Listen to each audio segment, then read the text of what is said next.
अस्सलामुअलैकुम, मेरा नाम है Rao Arsalan. Start my own trading community, so let's start. तो वेलकम बैक। मैं उम्मीद करता हूँ आप सब खैरियत से होंगे। तो यार काफ़ी भाई पूछ रहे थे कि यार ट्रेडिंग व्यू क्या होता है, कैंडल क्यों फॉर्म होती है, क्या होता है। तो मैंने सोचा कि फिर आज बिल्कुल ही बेसिक से बना लेते हैं वीडियो। तो सब में पहले हमने जाना है, अगर आपके पास मोबाइल है तो प्ले स्टोर, वरना फिर अगर लैपटॉप है तो वेल एंड गुड है। तो हम जाएंगे क्रोम पर। क्रोम पर जाने के बाद हम यहाँ लिखते हैं ट्रेडिंग व्यू। ट्रेडिंग व्यू समय पहले इसकी वेबसाइट आ जाएगी, इसको ओपन कर लेंगे।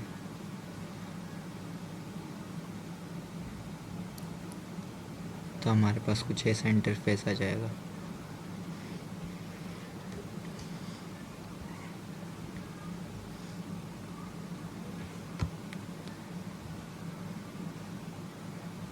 तो यहाँ से हम गेट स्टार्ट फ्री करेंगे।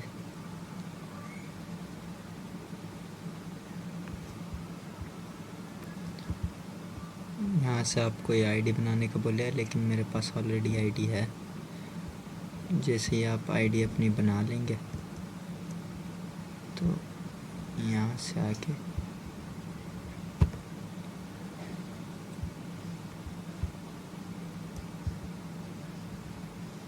ये कुछ आपको आइडियाज़ देगा।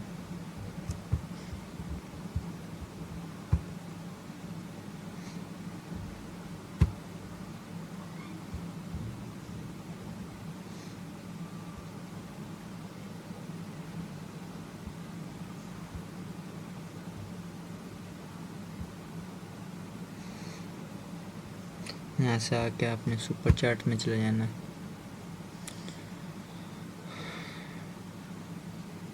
तो आपके सामने से चार्ट ओपन हो जाएगा।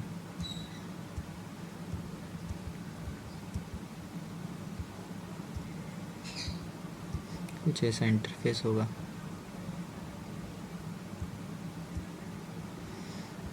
ओके, उसके बाद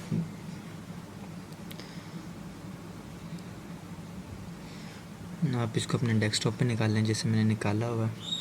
फिर जैसे आप इसको ओपन करेंगे तो यहाँ से अपग्रेड का मांगेगा, लेकिन आपने इधर से कट कर देना और इधर से पहले एक पेयर ओपन कर इधर से 1 मिनट के चार्ट पर चले जाना है।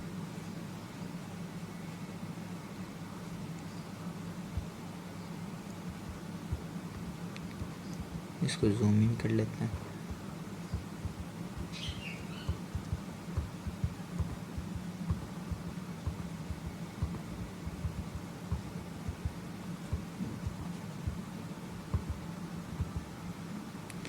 तो कुछ ऐसा चार्ट होगा, यहाँ पर आपके सब पेयर्स ओपन होंगे। तो अब आता है मेन क्वेश्चन। अब भाई बोल रहे होते हैं कि जब नीचे जाता है तो नुकसान होता है, ऊपर जाता है तो फ़ायदा होता है। तो ऐसा कुछ भी नहीं होता। बेसिकली एक कैंडल जो फॉर्म होती है वो बायर्स और सेलर पे होती है, यानी ख़रीदने वाले पर और बेचने वाले पर। अब जैसे ये जो हमने पेयर खोला है यूरो JPY, अब ये यूरोपियन यूरो और जैपनीज़ येन पर बना है, यानी जैपनीज़ और जो अमेरिकन है वो इस पर ट्रेड कर रहे हैं, यानी ख़रीद रहे और बेच रहे हैं। तो जब एक कैंडल फॉर्म होती है, लेट्स सपोज ये हमारी कैंडल है, तो जो अब बायर्स हैं जो ख़रीदने वाले हैं, तो उसको यहाँ से ओपन करेंगे। इसको यहाँ से ऐसे ओपन करेंगे तो ये जाएगी ऐसे ऊपर। जब तक बायर्स में ताकत है तो उसको यहाँ तक लेके जाएंगे, या जहाँ तक भी लेके जाएं। जैसे ये बड़ी कैंडल बनी हुई है तो लेकर जाएंगे। तो उसके बाद ये जो एरिया बनता है, जो लाइन, इसे बोलते हैं विक। तो एक जगह पर जाकर बायर्स ख़त्म हो जाते हैं, यानी उनकी ताकत कम हो जाती है। फिर उधर से एक्टिव होते हैं सेलर, जो इसको वापस नीचे लेकर आते हैं। ऐसे करके ना नीचे लेकर आते हैं। फिर वापस बायर जैसे मार्केट में आते हैं तो वो ऐसे करके एक कैंडल बना देते हैं। तो अब जहाँ तक ये गई होगी ना, जैसे जहाँ तक ये कैंडल गई होगी जहाँ तक बाहर से इसको खींचा हुआ तो वहाँ पर ऐसी लाइन बन जाएगी, इसे बोलते हैं विक। तो वहाँ पर ऐसी विक बन जाएगी कैंडल की। तो ये होता है। अब जो बात है कि ऊपर जाने से फ़ायदा होता है, नीचे जाने से नुकसान, ऐसा कुछ भी नहीं होता।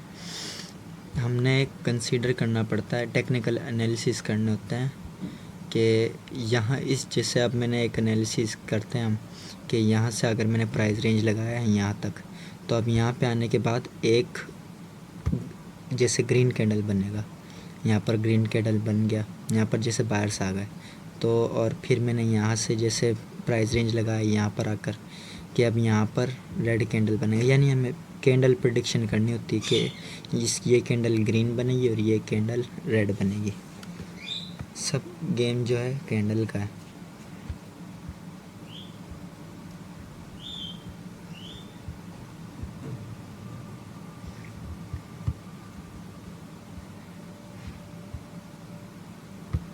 कल जो भी बता रहा ना वीडियो जो पोस्ट की है, हाँ यूट्यूब पर, उसमें वॉल्यूम के बारे में, हाँ कि मतलब प्रीवियस कैंडल कहाँ टच की है और अगली हमने ट्रेड लेनी है कि नहीं लेनी। हाँ,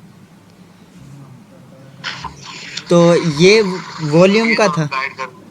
और जो तूने प्राइस जो लगाया था वो, हाँ, प्राइस रेंज का यार ये होता है कि हम ना जिस एरिया से सेलिंग आई होती है वहाँ से उठाते हैं, सेलिंग से लेके बाइंग तक, वहाँ से इसको कवर कर लेते हैं एरिया को, और उसके बाद जो जहाँ से स्टार्ट होती है ना वापस बाइंग आ जाती है जहाँ से। जैसे अब मैंने यहाँ पे स्क्रीन पे आ रहा है, जहाँ से सेलिंग स्टार्ट होगी वहाँ से हम लगाएंगे प्राइस रेंज। हाँ, जहाँ तक बाइंग आई होगी, जहाँ तक बाइंग होगी वहाँ तक लगा देंगे। हाँ, जैसे मैंने यहाँ तक लगाई हुई है अभी एक। तो उसके बाद हम वापस कंसीडर करेंगे कि वापस यहाँ पर आकर जो मार्केट है उसने हमें वापस सेलिंग दी है, हाँ। या बाइंग दी है, सेलिंग दी है। जैसे अब 3 तरह के ट्रेंड होते हैं मार्केट में, एक होता है अप ट्रेंड, एक होता है डाउन ट्रेंड और होता है साइडवेज। हाँ, एक होती है साइडवेज मार्केट। 3 तरह की मार्केट होती है। तो जो हाँ 3 बेसिस पे चलती है मार्केट। तो अब जो अप ट्रेंड होता है ना उसमें से मार्केट स्ट्रगल करके चलती है आहिस्ता, कभी 3-4 कैंडल बाइंग की आ गई, फिर सेलिंग आ गई, फिर बाइंग आ गई, फिर सेलिंग आ गई, ऐसा अप ट्रेंड में चलती है। जैसे यहाँ पर आई हुई है, ये अप ट्रेंड है। और जो डाउन ट्रेंड होगा उसमें भी ऐसे होगा, 2-3 कैंडल बाइंग की आएंगी, 2-3 आएंगी सेलिंग की। जैसे ये सेलिंग है, समझा।